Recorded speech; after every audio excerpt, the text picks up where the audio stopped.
number of viewers for WNBA games that Caitlin Clark is not in is like 3 to 4 million. When she's in the game, when it's her game playing, it's like 17 million. Yeah. Well, I also look at the attendance in the arena. Yes. It's 8 to 10,000 everywhere else. Caitlin Clark, 17, 18,000. It's not looking good as the WNBA struggles to go past the semifinals and championship games without Caitlin Clark.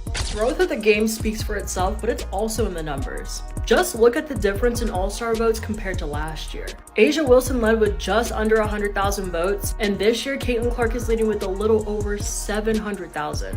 What a difference a year makes. Which don't have Caitlin Clark have a far smaller viewership, which indicates that the WNBA is now suffering greatly and is finally recognizing the Caitlin Clark effect. Caitlin's departure, do we think that these new WNBA fans are going to stick around for the rest of the playoffs? The Liberty Aces series might be one that draws some numbers. The disparity between 1.8 million and around 400,000 is wild, especially with football season being in full swing. Fans are refusing to watch games because it's not the same as watching Caitlin Clark. Take a look at this. The WNBA wouldn't have encountered this kind of issue if they had been smarter and wouldn't have permitted referees to ambush her.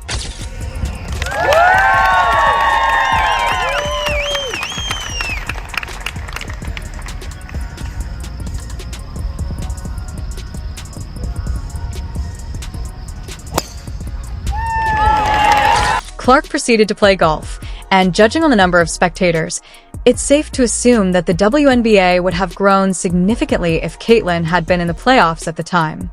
All the women that have been calling for the equality, and now that there is the chance for them to start getting paid more because the exposure's up. Because it's her, you have people like, what's her name, Jamelia Hill or what? I can't stand her. Yeah. You got these women who are coming on here and they're saying it's because she's... Throughout her season, Caitlin encountered some difficulties from fans, the media, and analysts who tried their hardest to undermine her, but instead she consistently supported her composer in press conferences and on the field in a hostile setting.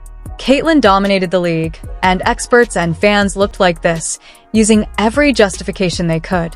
In an attempt to document this generational talent, I simply don't know if I'm going to put Caitlin Clark on the USA team. If we put Caitlin Clark on the roster, we're going to get tens or even hundreds of millions of fans to watch our game. And we sell out every game, even our exhibition game. Those things just don't matter. Women's basketball has never been about millions of people watching or selling out arenas. Come on now, give me some good reasons. Caitlin Clark just scored 30 points, 8 rebounds, 6 assists in front of 20,000 people. And in that game, she tied the rookie record with 7 made 3-pointers. I just don't see how those stats are important. I mean, she missed USA tryouts in April. Yeah, that's because she was playing for a college national championship. She couldn't do anything about that. That's not her fault. I'm just saying she could have been at USA tryouts if she actually took known for her scoring explosions and long three-point shooting, Caitlin Clark made an indelible impression on the WNBA. She had already enthralled the entire basketball world during her time as a student at the University of Iowa. Her performances in the WNBA weren't just remarkable, they were revolutionary, redefining the standards of collegiate basketball. Clark frequently gave incredible performances that stunned fans, coaches, and analysts. But now that Caitlin Clark is out, and again, like I said, she brought a whole new fan base. And I'm not going to say it was one race or another or one type of person. I believe that all different types of people really started embracing Caitlin Clark. Female, male, black, white, young, old. Caitlin Clark is just a superstar. That's what happens when you have a star. Fans who had followed Caitlin from Iowa were eager to see how her game would translate to the professional level when she entered the League of Stars. And they weren't let down every time she took the court because she gave a performance that lived up to all the excitement that had surrounded her entry into the WNBA. This season, they were the most watched team in the league. An average of viewership, 1.1 million viewers each game in the regular season. Other games listed this paled in comparison, drawing just about 394,000 viewers on average. Beyond the figures, it's one thing for a player to dominate on her own, but what really made Caitlin stand out was her ability to improve her teammates. Her court vision allowed her to create opportunities that many other players simply wouldn't see, and her leadership on the floor helped lead the team to several crucial wins throughout the season. Even as a rookie, Caitlin Clark was frequently the player her team looked to in clutch moments, and she almost always delivered. It became evident that Caitlin Clark wasn't just a fantastic young player. She was already one of the most influential players in the WNBA. The amount of attention she brought to her games from fans and the media was unparalleled, and the WNBA soon realized that Clark had the potential to become the league's face. Okay, since Caitlyn has joined the WNBA, we've now earned enough money for every single team to fly private. So if we put her on the team, we're gonna be able to fly private all the way to Paris and back. We have been fighting for private flights for so many years in women's basketball, but I mean, we can go back to commercial. That's something the league has been asking for so long. And now Caitlyn has literally given that to us. All right, I made my decision. Okay, good, so you're gonna put her on the team. The world's gonna be so excited. Caitlyn Clark has brought us millions of fans, hundreds of millions of dollars, and private flights, but at the end of the day, that's just not enough. The Indiana Fever appeared to be a team on the rise for a large portion of the season. With Clark leading the team, their fan base, which had increased dramatically throughout the season, was optimistic that the Fever would be able to establish themselves in the playoffs. The team had all the ingredients for a deep playoff run. Hey, I'd just like to say congratulations to Caitlyn Clark, #1 player on the planet right now. Let's go ahead and do this game today. You got your hands full. You're probably nervous because it's senior day. It's the last one here, but this crowd's gonna carry you through. So just keep focused. I know as soon as you drop that first three, it's gonna be all over. Though the Fever had a chance to win, the series format left little room for error. Those hopes were swiftly dashed by the best-of-3 format in the first round of the playoffs. They were pitted against the Connecticut Sun, a formidable opponent with more playoff experience. They lost because of the best-of-3 playoff rule, and Caitlyn left early. Talked to the GM in Connecticut, and I said, Darius, let's go back to let's have one game in Indy. He said, there is no way I'm going to do anything to allow my team to get out of this arena. And I said, well, I don't blame you. I said, because we will have 19,000 people ready for you. He said, I don't want to go back to Indy.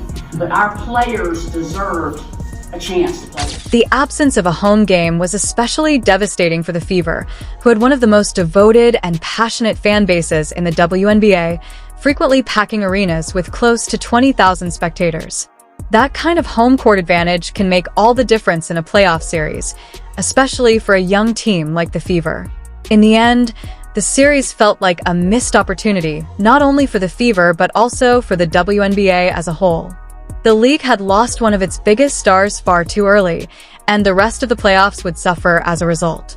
The use of a best-of-3 format in the first round of the playoffs has been widely criticized in the wake of the Fever's elimination, and the WNBA, which has been working to expand its fan base and boost viewership, missed a vital chance to feature one of its brightest stars on the biggest stage. The 2023 season, the WNBA had grown by 40% viewership from 2022 to 2023. But with Caitlyn Clark's arrival, it's grown by 400% viewership. What that means is, if the WNBA were continue to grow at the rate it grew from 22 to 23, it would take until 2028 to do what Caitlyn Clark did. The NBA's shorter playoff series, on the other hand, don't permit that same kind of dramatic buildup.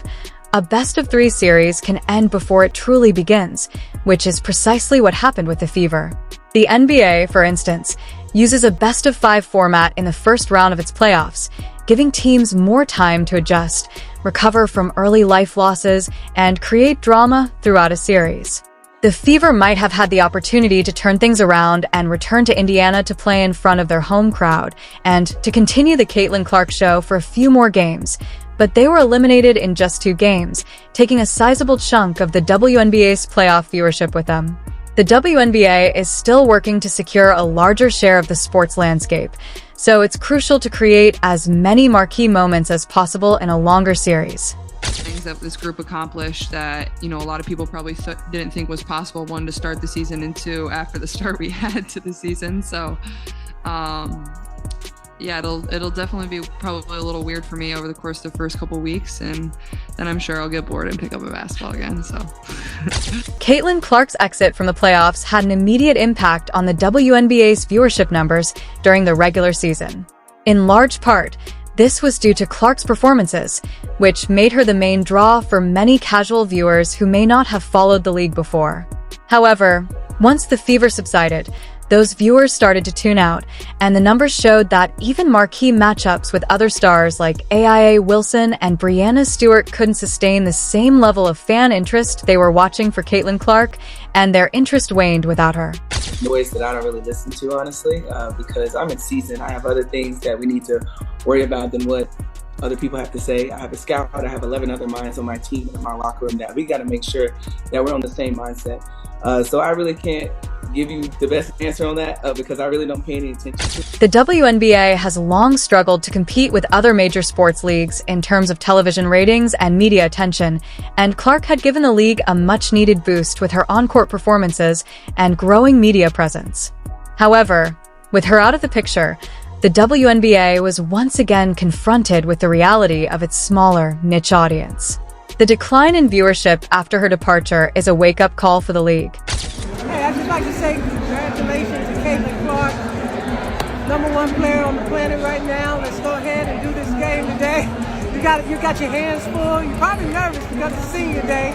It's the last one here, but this crowd's gonna carry you through. So just keep focused. I know as soon as you drop that first three, it's gonna be all over. The WNBA had been making progress in recent years, gradually growing its fan base and garnering more media attention, but the abrupt loss of one of its biggest stars and the ensuing decline in fan interest has demonstrated just how delicate that momentum can be. This decline in viewership isn't just about losing one player, it's also about losing the momentum that Clark had built throughout the season. I feel like after the break, I still don't think she's dominating, but she's a different player than she was in the first half of the season. When Caitlin Clark was on the court, viewers tuned in to watch her play, and social media was ablaze with clips of her highlights. However, when she wasn't playing, the difference was stark. The media and the WNBA itself didn't fully realize the significance of the Caitlin Clark effect until she was eliminated from the playoffs. Caitlin Clark is box office. She is a star. But you've known they were coming for you when you were waving your hands in your face to mock Caitlin Clark when you were beating her for the national championship. And so you knew they were going to come for you. You had to know that. The media soon realized that Clark's absence had a discernible effect on league viewing and started investigating how crucial she had become to the WNBA's success. There were still many great players in the postseason, chief among being AA, but Caitlin Clark's elimination from the playoffs was definitely a blow to the WNBA. Wilson, a two-time MVP winner and one of the league's most dominant players, had guided the Las Vegas Aces to the playoffs once more and was hoping to add another championship to her already impressive resume. However, despite her extraordinary talent and leadership, Wilson was unable to duplicate the same level of viewership and fan engagement that Clark had brought to the league. This isn't a slight on Wilson. She is still regarded as one of the best players in the world and is adored by WNBA fans, but rather illustrates how special Clark's appeal had become. At that point, some of us felt like maybe she hadn't proved it in the WNBA, but at this point, she certainly has. Even though Wilson was playing at an elite level, the excitement surrounding the playoffs wasn't as high as it had been when Clark was still in the running. This illustrates the variety of appeal that players can have. Even though Wilson has long been one of the NBA's marquee players, and her performances in the playoffs were nothing short of spectacular. Few players ever have a negative effect on the league, and Clark had a way of enthralling both diehard basketball fans and casual spectators. If you liked it, please leave a like. Additionally, subscribe to see more videos immediately.